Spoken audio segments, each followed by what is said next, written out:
On April 26th, the Cleveland Browns drafted 28-year-old Brandon Weeden. The 6'4" Oklahoma State gunslinger became only the sixth Cleveland Browns quarterback to be drafted in the first round. Weeden's success as a college quarterback has overshadowed his career as a second-round draft choice of the New York Yankees. After riding the buses in the minor leagues for 6 years, Weeden decided to go back to football, where he was All-State in Oklahoma. After a successful junior season at Oklahoma State, Weeden became one of the best quarterbacks in college football. He concluded his college career defeating the #1 pick overall in the NFL draft, Andrew Luck, and led the Cowboys to their first ever BCS victory over Stanford in the Fiesta Bowl. Now Weeden looks to take the next step to becoming a Cleveland Brown. We go one-on-one with Cleveland Browns quarterback Brandon Weeden.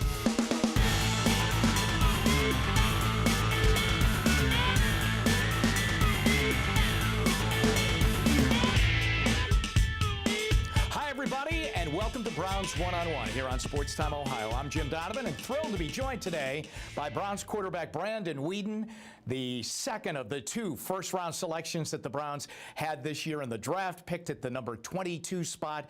And what a whirlwind you must be going through right now, getting drafted in the first round, and then coming to Cleveland and having an amazing opportunity. Yeah, absolutely. And whirlwind pretty much sums it up. You know, you go throughout the entire process, and you're not actually playing football, and then you finally get picked where you're at, and then you get a chance to actually play football. So there's a lot going on. Obviously, where I was taken, there's a lot of expectations and a lot of my plate. But I tell you what, I'm having a blast. It's a lot of fun to be a part of this organization.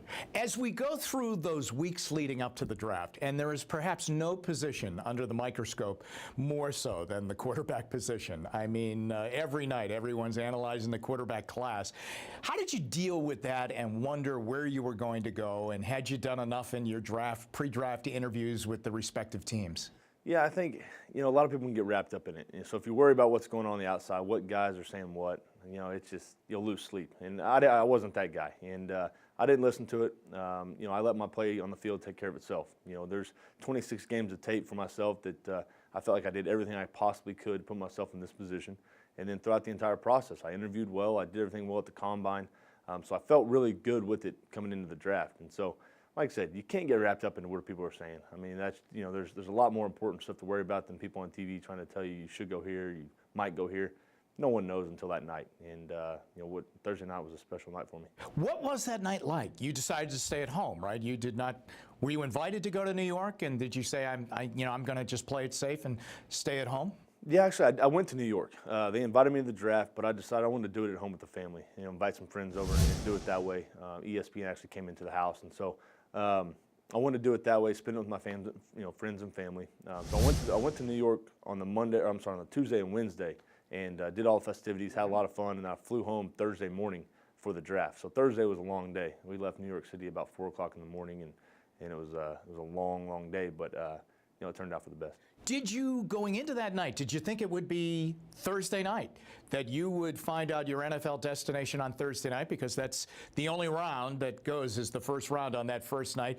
Or did you think, wow, there's a possibility I'm going to have to wait all day Friday and then wait until they start the draft on Friday night? In other words, did you think it would come Thursday night in the first round? I was hoping. I was really hoping. I felt like I put myself in that position. Obviously, I was battling the age thing, but in that situation, it just takes one team. And, I felt like my communication, everything was really, really good with Cleveland, and all the ownership and everybody, it was really good. So I was really hoping. Like I said, I had a house full of people, so I didn't want to, at the end of the night, say, hey, we'll see you tomorrow night. But, no, it went well, exactly how I planned. Obviously, my house was ecstatic, and it was a lot of fun. All along, as the picks started to go through, were you thinking Cleveland's got another pick in the first round? I connected with them. I feel good with everybody that I talked to in Cleveland with the Browns. Were you thinking this might be the marriage that we need?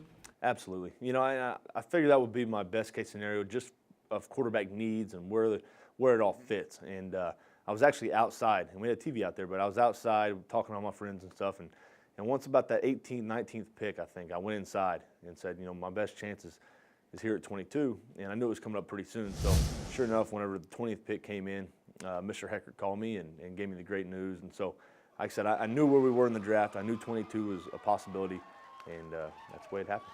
You know, there was a, and you probably don't know about this, but in the room right outside where we're sitting and doing the interview right now, weeks before the draft, I mean, maybe even a month or so before the draft, Tom Hecker came out and kind of did a pre-draft press conference, and he was talking, you know, about, you know, the talent and what the Browns would do. But the player that he lit up about was you.